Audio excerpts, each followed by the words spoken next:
I was at a place where my plans went up in smoke. I did not have the majority vote. In fact, the only vote I had was mine. And I'm the only one who believed in that vision at that time.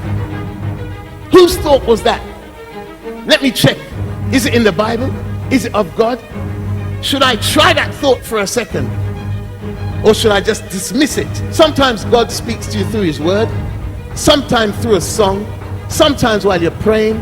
Sometimes when you're worshiping. Sometimes through someone who just comes and tells you something that you're just thinking. But in this particular time, I heard the audible voice of God. Read Luke chapter 2. It's full of good news. I'm not sure if I wanted good news at the time. I didn't know what he was talking about. But remember, I was in the midst of lonely and fed up. Alone and fed up. Let down and fed up. In turmoil and fed up. I was at a place where all my plans had gone up in smoke. I did not have the majority vote. The only vote I had was mine. And I'm the only one who believed in my flawed vision. But yet, the God of mercy said, Philip, read Luke chapter 2. It's full of good news. So I decided to read it. And I was searching because now I'm desperate. I need to hear from God. I need something from God. In fact, I was hoping God would be the second vote and he would agree with the vision. Then I could go back and say, well, God said. So what did God say to me that day? Which I believe he can say to us. Luke chapter 2 verse 8. It says, and they were in the same country, shepherds abiding in the field, keeping watch over their flock by night. And lo, the angel of the Lord came upon them, and the glory of the Lord shone around about them, and they were sore afraid. And the angel said unto them, fear not, for behold, I bring you good tidings of great joy, which shall be to all people. For unto you is born this day in the city of David a Savior, which is Christ the Lord. Now remember, God was responding to my turmoil. He's responding to my aloneness.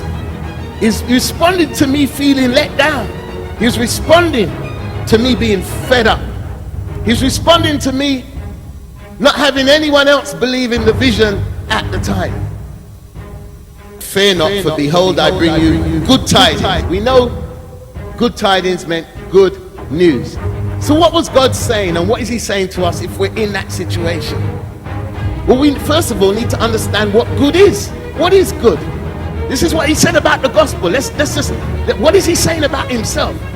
I bring you good news. He was announcing the birth of Christ, the coming of Christ. But also, if God told me to read Luke chapter 2 when I was feeling down, and it would have good news, it means it had a benefit, an advantage to someone or something. There would be a profit in receiving Christ. There would be a gain in receiving Christ. There would be interest in receiving Christ. Welfare in receiving Christ.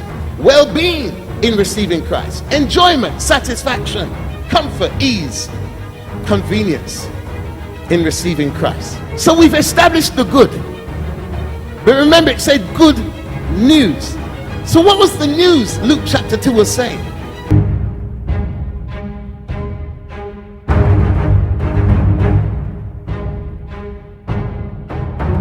I looked up news, and it said newly received or noteworthy information, especially about recent events. So there was something good, it was new, it was to be received, it was noteworthy, it was information about a recent event. It was a broadcast, a published report of news.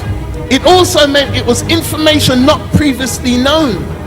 So the definition of the good news is the coming of the Messiah and the gospel. God had a board meeting in heaven, thank God. And after they read the minutes, you know when you have a meeting, then you have action points. So God had a board meeting in heaven. And I always say thank God after that. And they read the minutes. And the minutes included, put Satan there, use Isaiah. Let's make Moses the most humble man that walked the earth. Let's give him the ability to do some things with a rod, turn it into a snake, put his hands out, becomes leprous back in his bosom. healed.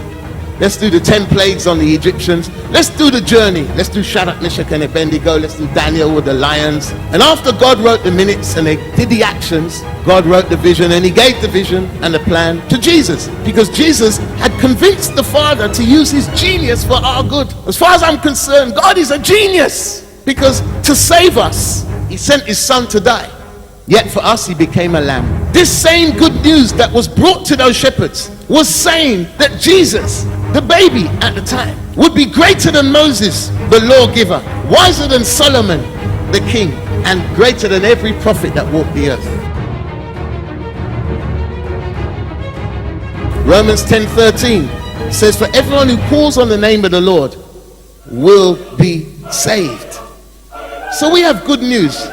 We understand the news is good if we receive Jesus as good news, noteworthy, because he's given us a way to access the good news, and that is the name of Jesus.